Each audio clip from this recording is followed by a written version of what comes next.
大家好啦，咁好耐冇同大家見面啦。咁喺YouTube 方面咧，我都希望慢慢做翻多少少啦，因為都為大家帶嚟一啲新嘅中西醫嘅知識啦。咁亦都因為有啲新嘅 gear 同埋即係有咗 AI 咧，係幫助無論喺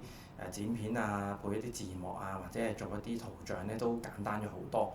咁今日星期日咧有少少時間，不如同大家講下咧一個好重要嘅話題，就係喺前列腺癌嘅治療咧。其實而家咧喺2026年咧係有一啲好新嘅一啲方法去轉變嘅。咁因為早2個月喺歐洲開咗個會啦，咁發喺其實喺前列腺癌嚟講咧有好多新嘅諗法同治療，同我哋舊嘅幾年前嘅諗法亦都好唔同。咁今日同大家就分享一下。咁但係留意呢一個咧係一個學術討論嘅片啦，就唔係俾任何嘅醫療建議大家嘅。如果你真係有一個譬如你屋企人或者你甚至你自己對前列腺癌咧係有一啲醫療嘅方面嘅問題，咁其實最緊要咧就係問翻自己主診嘅腫瘤科醫生，咁就最啱。呢個片咧俾大家作為一個參考同埋了解下咧，而我哋世界上啲新嘅一啲嘅知識啊咁樣。好啦，咁咧就同大家睇下呢一啲新嘅一啲嘅PowerPoint 啦咁樣。咁你可以講咧前列腺癌咧而家可以話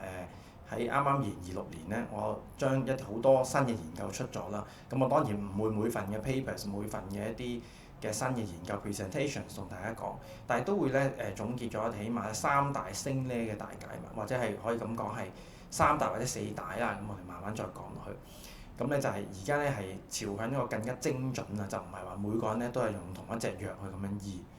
咁今日講嘅主要好多都係一啲擴散，即係轉移咗呢啲前列腺癌。咁2026戰勝咧前列腺癌3個武器啦，就今年可以總結為一個精準嘅一個打擊啦，或者好似一個狙擊手，即係用 SBRT 去殺死一啲寡轉移嘅細胞啦。同埋第3咧就係話智能調控，即係話咧去根據我哋用咗藥之後嘅反應咧，睇下需要係落重啲藥啊，定落輕啲藥，就唔係話個個病人咧都係個藥，無論你個反應好定唔好，都係咁樣 keep 住同一個藥。咁呢個咧慢慢後邊會講得到㗎啦。嗱，首先我哋睇翻咧，如果講翻10年前咧，我哋去點樣睇個腫瘤嘅一個情況，就係話用一傳統嘅電腦掃描。咁但係去到2026年啦，相信亦都越嚟越少人用個電腦掃描啊、骨掃描呢啲方法咧去到睇個病嘅。咁當然好多舊嘅研究仲係用呢2個方法去做嘅以前，因為嗰啲研究講緊係10幾年前開始，同埋當時咧好多歐洲嘅地方佢哋唔係有咁多我哋而家照到呢啲 PET scan。咁2026年咧，我哋去 staging 即係鎖定揾下個病牽涉嘅程度嘅工具咧，就唔會用 CT 㗎，一定係用呢個 PET CT 去照啦，因為準確度係高好多嘅。亦都有啲人我哋會用埋呢個ctDNA，即係用抽血嘅方法驗下啲游離基因測試。咁特別一啲比較惡嘅病嘅惡嘅腫瘤啊，擴散得好快嘅前列腺癌咧，我一般都係建議咧佢哋係做翻呢一個嘅抽血嘅基因測試。咁以往我哋會淨係睇10年前睇個病嘅數量幾多啦，擴散幾多。咁而家我哋都仍然會睇嘅。咁但係都會睇埋個腫瘤個惡性程度，即係唔好話有4個轉移就一定唔惡，有6個轉移一定惡啲，其實都唔一定。我哋睇埋個腫瘤嘅 tumor biology，即係個腫瘤特別嘅情況係點。咁亦都講以往嘅電療主要係舒緩或緩痛啦。咁呢5、6年咧發覺其實我哋用一個叫 SBRT 精準嘅立體定位放射治療，或者呢個方法叫 MDT 啦 Metastasis Direct Treatment， 即係話去集中對邊度有腫瘤地方咧，我哋全部咧真係好似精準導彈咁樣將啲擴散嘅骨啊或者器官嘅腫瘤咧都全部進行精準嘅打擊。咁以往啊好多病人都問我，舊嘅方法就係我哋一旦用藥，荷爾蒙藥又好，標靶藥又好，用幾耐啊？係咪淨係得一隻藥啊？咁以往就無限期咁用啦，一路咁用到用到抗藥或者你頂唔順為止啦。咁但係而家咧2026就唔同啦，我哋會睇下用咗藥之後嘅反應。如果反應好咧，我哋將來有機會係減低個藥嘅，甚至荷爾蒙藥都可以唔使話成日去 keep 住係咁打啦。如果反應當然唔好啊，亦都調翻轉一般。淨係荷爾蒙藥標靶就唔夠啊，就要加強咧，可能加埋化療啊，加埋 LU177或者再加重少少嘅標靶藥啦。咁咧，所以而家嚟講咧，2026我哋新標準就係咧，以前咧我哋去揾個腫瘤咧，就好似咧就係如好似踩單車啊，攞住幅地圖去揾個腫瘤出嚟嘅。咁但係而家嚟講就唔係啦，我哋有 GPS 導航揾得到啲腫瘤，而且係有 GPS 嘅 navigation，我哋揸嘅一啲電動嘅跑車去揾啲腫瘤出嚟。就算幾細微嘅，我哋因為有呢個 GPS 導航咧，都揾得到佢啦，亦都睇得到個腫瘤基因喺個邊度。同埋亦都係治療方面咧，就係、我哋揾到喺邊咧，就精準打擊啦。唔同以前踩單車攞地圖都唔知實質喺邊咧，就唯有殺錯冇放過啦。而家咧，我哋慢慢喺醫學界咧，治療前列腺癌就叫即係英文叫 response adapted treatment 啦。咁中文簡單講見招拆招，即係睇下佢點變化，叫點樣變動啦，我哋就點樣變動啦。咁啊，就係講3大同4大武器啦。咁第一大武器就係個雷達升級啦。咁啊我哋會用一個 PSMA PET 啦，同埋一個一啲基因嘅測試咧去睇個腫瘤。以前咧講10年前咧我哋啱啱推出個研究叫 Charter Study， 就係話如果有一個病人擴散有超過4個地方嘅骨轉移咧，嗰啲叫 high volume disease 高腫瘤嘅負荷咧，就係咧會用呢一個嘅加埋化療會好啲。但係而家原來唔係啦，我哋發覺咧，原來單用 CT 去睇呢啲人唔準啦。如果我哋用 PET CT， 可能以前咧以為得4個，一用 PET CT 呢個準確啲去睇咧，分鐘有10幾20個。咁代唔代表佢多咗咁多粒就一定差啲咧？其實都唔係嘅。我哋唔係數幾粒嘅，唔係淨係話數4粒啊、5粒、6粒。呢個10年前嘅講法係啱，但係而家我哋經過今年之後發覺咧，原來我哋睇咧整體嗰個腫瘤嘅個 volume 有幾大個體積。咁即係加埋個整體個 volume 就唔係淨係數手指有幾多個啊、幾多粒啊咁樣樣。咁亦都要睇翻個活躍度，因為我哋 PET scan 睇到腫瘤咧係活躍高啊、活躍低啊，咁我哋都會考慮埋。咁可以更加準確反映病人嘅存活率啦，同埋嗰個病人嘅治療嘅反應咁樣。咁另一方面咧所以而家嚟講，你話前列腺癌好多病人一發病，我就一定係建議照呢個 PSMA PET 嘅一個 scan， 就唔會再用 CT 同埋一啲叫骨掃描。咁當然 PSMA PET scan 亦都有個好處，就可以如果配合得啱，我哋都揾得到咧有一隻藥叫 LU177咧，係能唔能夠用啊？適唔適合用喺個病人身上？咁呢個我以前啲片講過㗎啦，咁大家有興趣翻嚟睇啦。咁另外咧，我哋除咗去揾呢個腫瘤，就唔係淨係知道擴散邊度就得㗎，我哋要了解個腫瘤多啲，即係話我哋要了解敵人多啲，唔係每一個前列腺癌都一樣。譬如有啲生得快嘅病人，佢可能某一啲嘅基因突變啦。咁常見有2種咧，一種叫 BRCA， 另一種叫 PTEN。呢2種基因突變咧，以前我哋唔係咁着重，而家你發覺如果有呢啲基因突變咧，通常個病人比較惡啲。但係惡啲得嚟咧，亦都唔使太擔心，係因為咧而家多咗咧好多一啲標靶藥去用啊。譬如有一個 BRCA 基因突變咧，我哋就早用一啲叫 PARP inhibitor 加落去咧，可以大幅提升嗰個無惡化嘅生存質素。咁另一方面 PTEN 咧就係如果你有個 AKD 突變咧，亦都可以加入一啲標靶藥去治療。咁所以咧喺而家2026年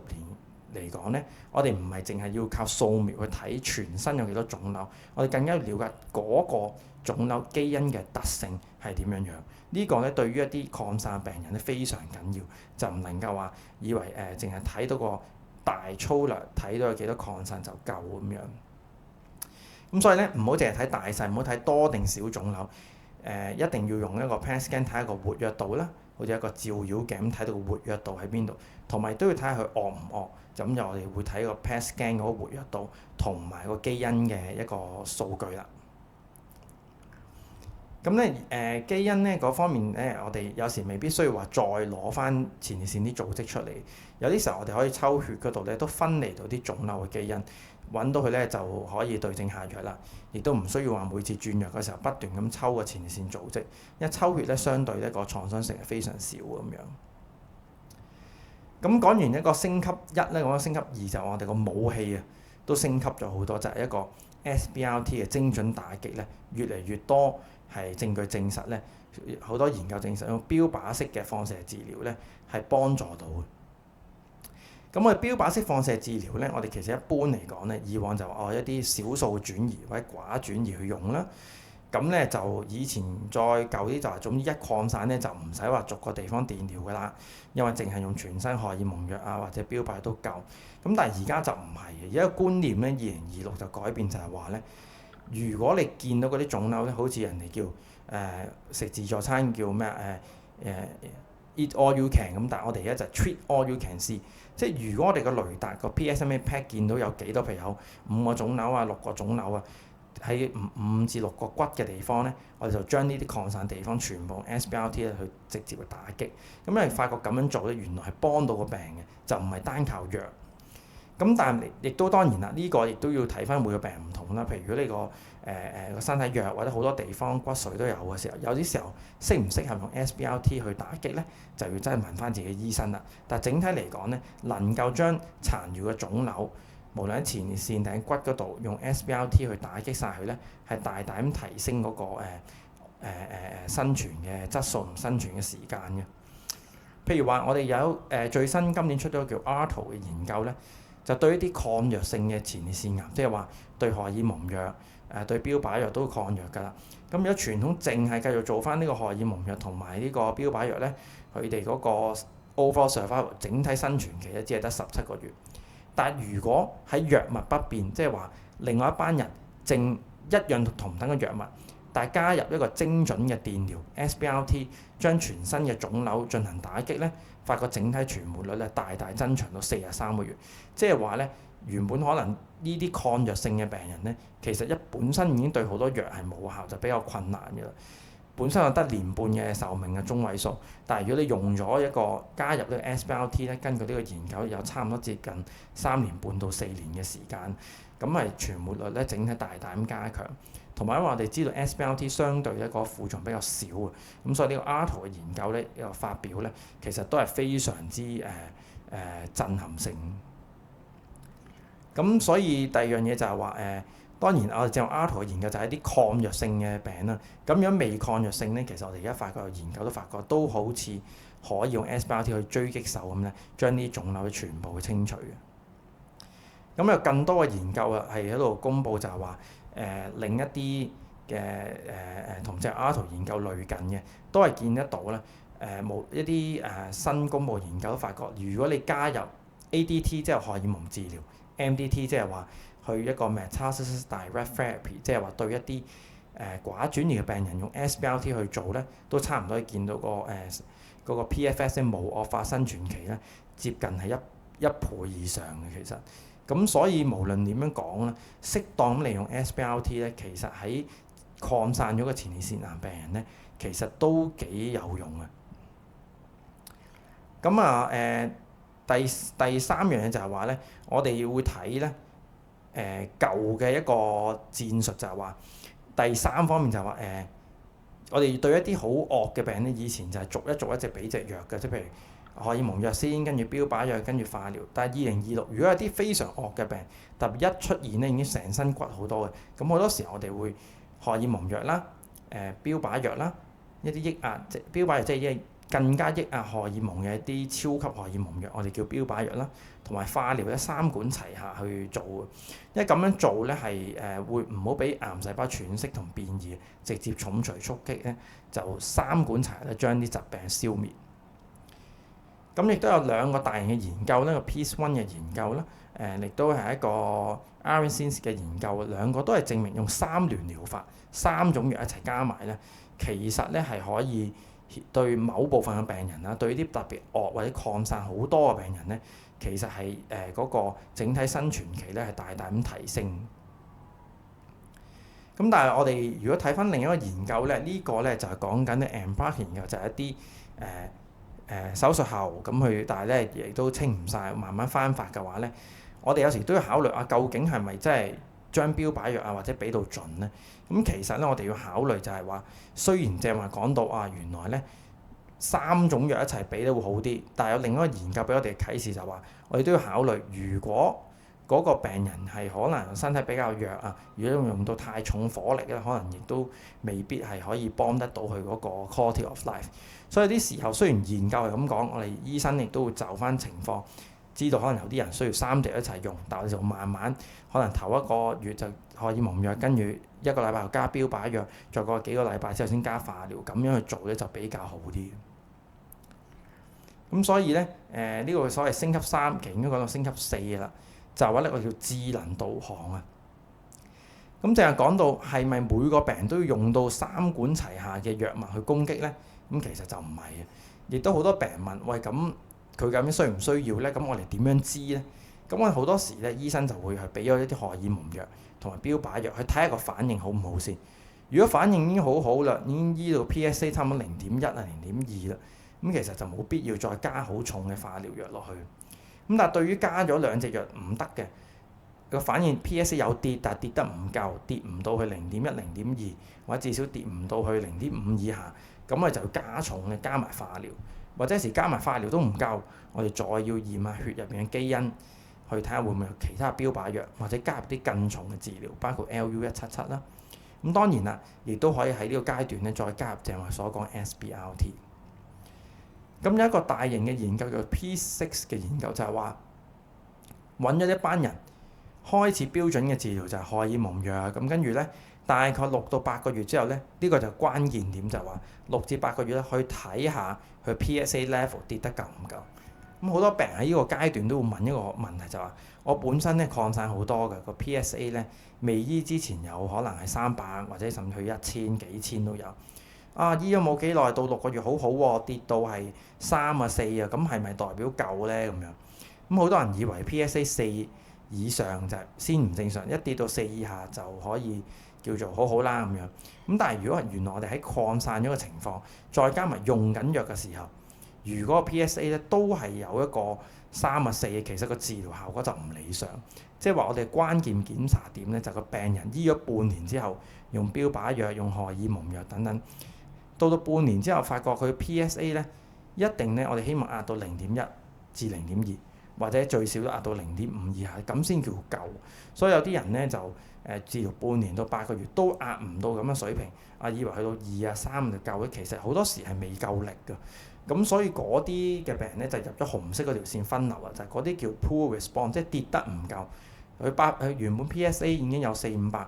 跌到3啊4，好似跌剩1%，以為夠，其實嗰啲都係唔夠嘅。咁嗰啲仍然係要加重行呢個紅色通道，就即係要加重嘅藥物啦。相反有一啲咧好快，可能未到6個月已經跌到0.1以下，嗰啲非常好跌得咁靚嘅 PSA 咧，就其實 good response， 我哋有時咧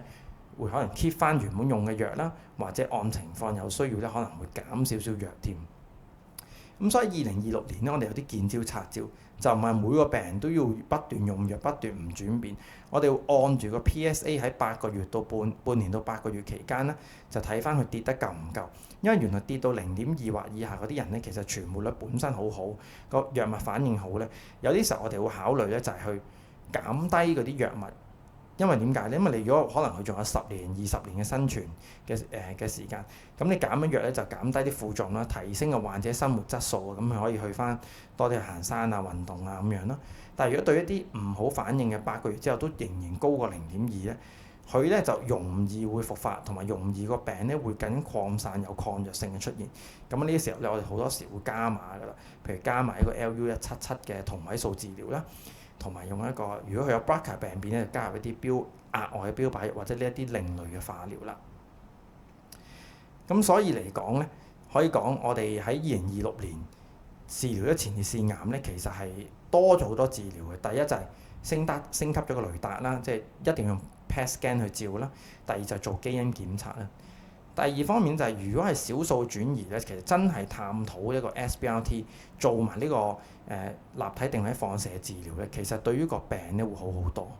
咁當然呢個冇 sell 嘅。第三就話，亦都有啲比較重嘅病咧，可能咧就要加重3種藥一齊用，荷爾蒙藥、標靶藥同埋化療一齊用啦。